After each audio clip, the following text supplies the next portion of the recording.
part 3 of my top 5 red flags indicated in the natal chart. Let's get right into it.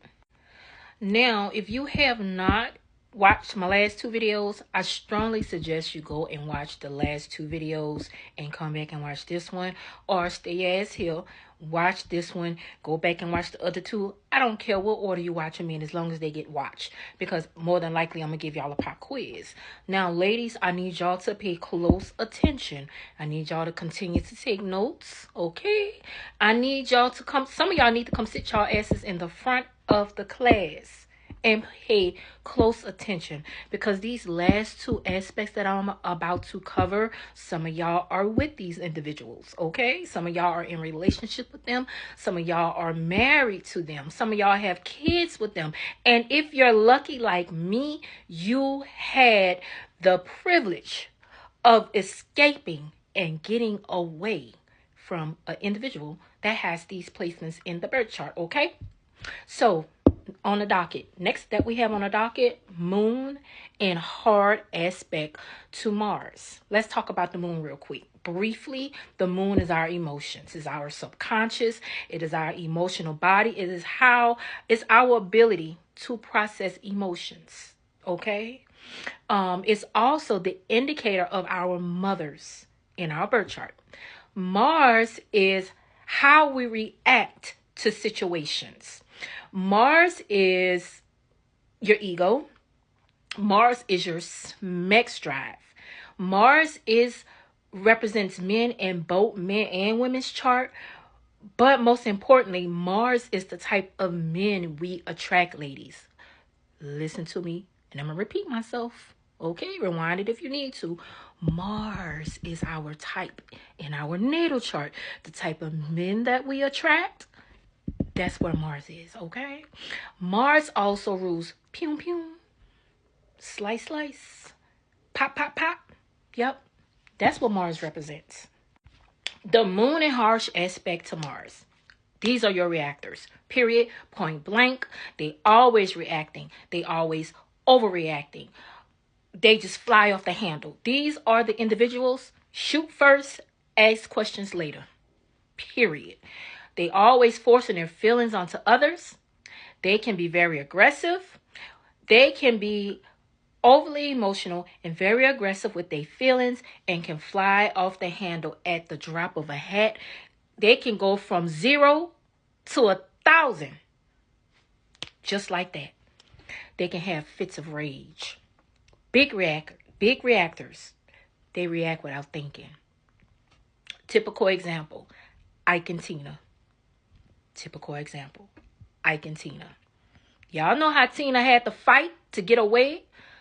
That's one example. The next aspect I'm gonna go over, that's also can be seen that Ike and Tina example can also be seen in the next placement that I'm about to cover.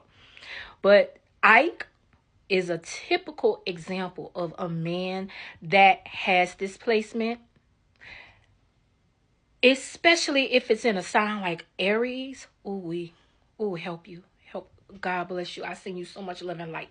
If you are dealing with somebody that got it in Mars, baby, you got to be one of God's strongest soldiers to be with somebody like this. And don't let them be an Aquarius moon.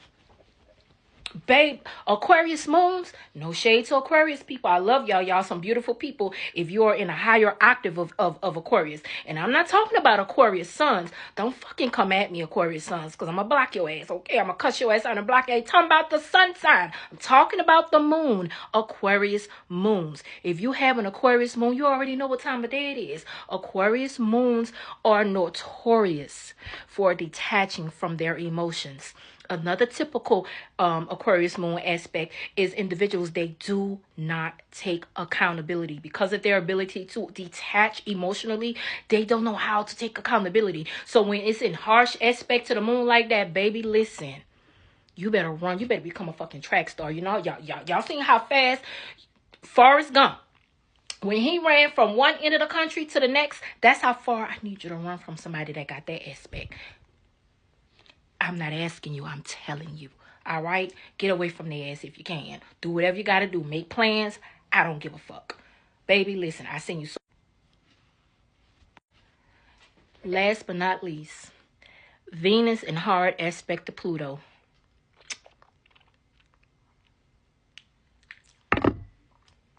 You have got to be one of God's strongest soldiers to be in a relationship with a motherfucker that got this aspect. Baby, listen to me. Listen to me. Listen to me. Listen, Linda, listen. I ain't trying a motherfucker that got Venus squaring day Pluto in their chart, in our synastry chart. I ain't trying it. Not in this lifetime. Not in the next lifetime. I ain't even trying an opposition. Maybe a conjunct. Maybe. But I don't even need to learn that lesson. I've learned that lesson. I ain't doing nothing. Pluto, I don't want nobody doing nothing to my Venus. I don't want nobody's Pluto doing nothing to my Venus. If I see it in your chart, if I see it aspected in my chart, baby, when I tell you I am going to become, I'm going to become the fastest track star. I'm going to become the fastest track star.